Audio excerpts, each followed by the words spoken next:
Hello everyone, this is Hari Vijay Singh. Welcome to Let's Learn English Literature. Today we will read The Trees, a beautiful poem, class 10th English Literature. First flight, a beautiful poem, The Trees. The trees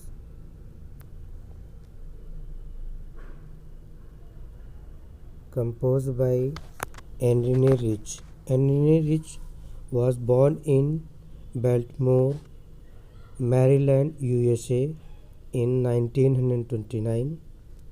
She is the author of nearly 20 volumes of poetry. इनके 20 volume poetry के हैं, जिनमें से ये एक beautiful poem the trees है. And has been called a feminist and a radical poet, जो कि एक महिलाओं की कुछ समस्याओं को लेकर इन्होंने ज़्यादातर कुछ पोएम लिखी हैं. चलिए बात करते हैं द ट्री, एक ब्यूटीफुल पोएम, जो कि इस पोएम में पोएटिस ने ट्री के माध्यम से उसकी कुछ जो प्राइमरी कुछ समस्याएं होती हैं, जो कि अपने सपने को पूरा करने की उनकी इच्छा रहती है, उसको यहाँ पे एक ट्री की समस्या को मिला के रिफ्लेक्ट किया है. The trees inside are moving out into the forest. The forest that was empty all these days, where no bird could sit, no insect hide, no sun bury its feet in shadow. The forest that was empty all these nights will be full of trees by morning. The trees inside are moving out into the forest. इन लाइनों में poet's ने बताने की कोशिश की है कि जैसे कोई फॉरेस्ट बिना पेड़ के हो तो संभव नहीं है ना. तो यहाँ पे बताया है कि the trees inside are moving out into the forest. पेड़ जो कि घरों में कैद हैं, जस्ट लाइक कह सकते हो घरों में जैसे महिलाएं कैद रहती हैं या कुछ बंधनों से बंधी रहती हैं, तो वो तोड़ के बाहर जहाँ पे उनकी जगह है, जहाँ पे वो अपने सपने पूरे कर सकती हैं, तो वहाँ पे जाने के लिए वो जो है निकलने का प्रयास करती हैं. The forest that was empty all these days, जो इन दिनों जो जंगल पेड़ों के बिना खाली हो गए हैं, वहाँ वो पेड़ घर से निकलकर चारदीवारी को तोड़ के वो जंगल में जाना चाहते हैं. तो where no bird could sit, उन जंगलों में जो जंगल में पेड़ ही नहीं हैं, वहाँ पे कोई बैठने वाला कोई पक्षी भी नहीं है. नो इंसेक्ट हाइड, ना ही वहाँ पे कोई कीड़ा मकोड़ा है, क्योंकि जंगलों में अब पेड़ ही नहीं हैं. नो सन बरी इट्स फीट इन शैडो, और वहाँ पे सूरज की कुछ रोशनी से बचने के लिए कोई शैडो भी नहीं है, क्योंकि वहाँ पे जंगलों में अब पेड़ नहीं है. The forest that was empty all these nights.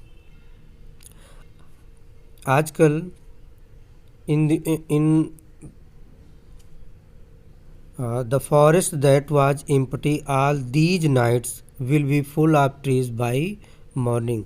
यानी ये रात का समय है, जो जंगल खाली हैं, वो प्रातः में वो उस जंगल में वो जाना चाहते हैं, उस जंगल को फुल करने के लिए जाना चाहते हैं.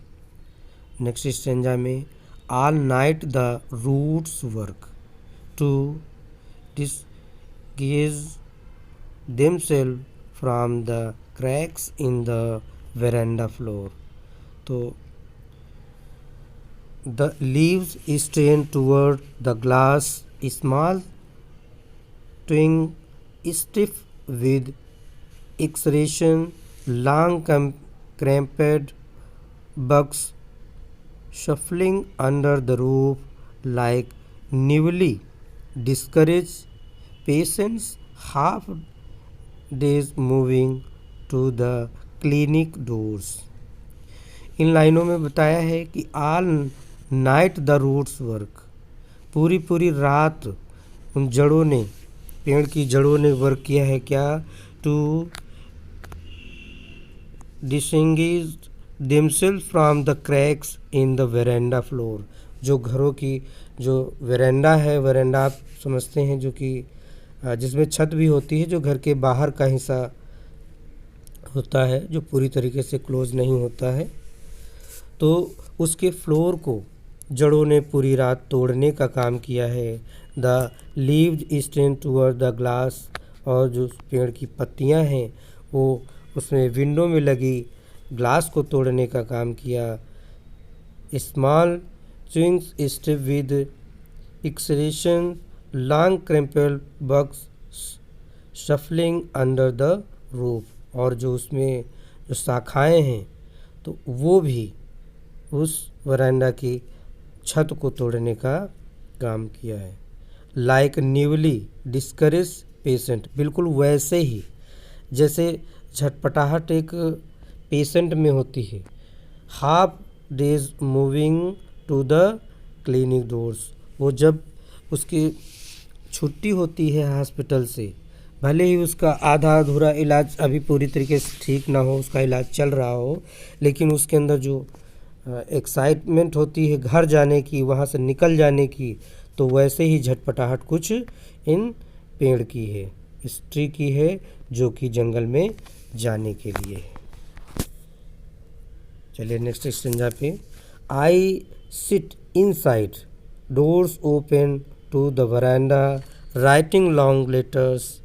मैं यहाँ पे बैठा, घर में बैठा, डोर के पास जो कि वरांडा के पास, मैं एक लंबा सा पत्र लिख रही हूँ। In which I scarcely mention the departure of the forest from the house, house से जाकर जंगल में जाने का जो डिपार्चर का है वो मैं लिख रही हूँ। द नाइट इज फ्रेश, अब रात कैसी है, बिल्कुल फ्रेश है। The whole moon shines in the sky still open, पूरी तरीके से मून चमक रहा है, बहुत अच्छी रोशनी के साथ रात में, फ्रेश रात में मून की शाइनिंग दिख रही है। The smell of leaves and lichen still reach like a voice into the rooms, और ऐसा उनको जो the smell of leaves and lichen, lichen और जो उस पेड़ में जो लाइकेन आपने देखा होगा जो कई जैसे जमा होता है ग्रीन कलर का, जो कि अक्सर बरसात में आपको देखने को मिल जाता है, या कभी कभी जहाँ पे अक्सर पानी बहता रहता हो घरों की दीवारों से, वहाँ पे भी देखने को मिल जाता है। तो ऐसा ही जिसकी स्मेल मिल रही है, still reach like a voice into the room, उस रूम में उसकी स्मेल एक वॉइस जैसे लग रही है, जो कि घर से बाहर जाने के लिए है, एक झटपटाहट को रिप्रेजेंट कर रहे हैं कि कैसे कोई महिला अपने कुछ प्राइमरी कुछ शौक़ या कुछ इच्छाओं को पूरा करने के लिए घर से बाहर निकलना चाहती है। नेक्स्ट स्टेंजा जो कि इस पोएम का लास्ट स्टेंजा है, एने रिच का, जो एक यूएसए की एक बहुत बेहतरीन पोएटिस हैं। My head is full of whispers,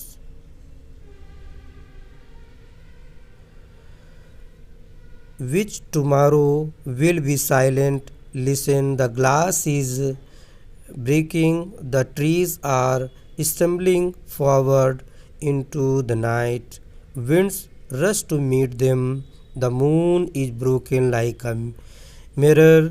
Its pieces flash now in the crown of the tallest oak. यहाँ पे पोएटिस ने बताया है कि my head is full of whispers, यानी कुछ आवाज़ों से भरा हुआ उसका सर हो गया है, जो कि wish tomorrow will be silent, अब जो है शांत हो जाएगा, क्योंकि जो झटपटाहट, जो उत्तेजना घर के अंदर पेड़ की थी, अब वो जो बाहर निकलेगा तो वो कैसा हो जाएगा, बिल्कुल शांत हो जाएगा। द ग्लास इज ब्रेकिंग, वो ग्लास टूट जाएगा जिसमें वो कैद है। The trees are stumbling forward into the night, और इस रात में ये पेड़ जो है लड़खड़ाते हुए, या कह सकते हो बड़ी मेहनत से, बड़ी जिज्ञासा के साथ, बड़ी आशा के साथ निकलेंगे। Winds rush to meet them, और बाहर की हवा उनसे मिलने के लिए जो व्याकुल थी वो मिलेगी इनसे। The moon is broken like a mirror, और जो मून की जो रोशनी है उस मिरर को तोड़ देगी। जो बंधनों को, लाइक अ मिरर, वो ऐसे मिरर है जैसे कि बंधनों का है जो कि टूट जाएगा। Its pieces flash now in the crown of the tallest oak, और जैसे कि एक टुकड़ा हो, एक कह सकते हो जैसे एक मून का, sorry, its piece flash now in the crown of the tallest oak, एक बड़े से विशाल काय भारी भरकम ओक के ट्री का जैसे कि एक क्राउन का एक टुकड़ा हो।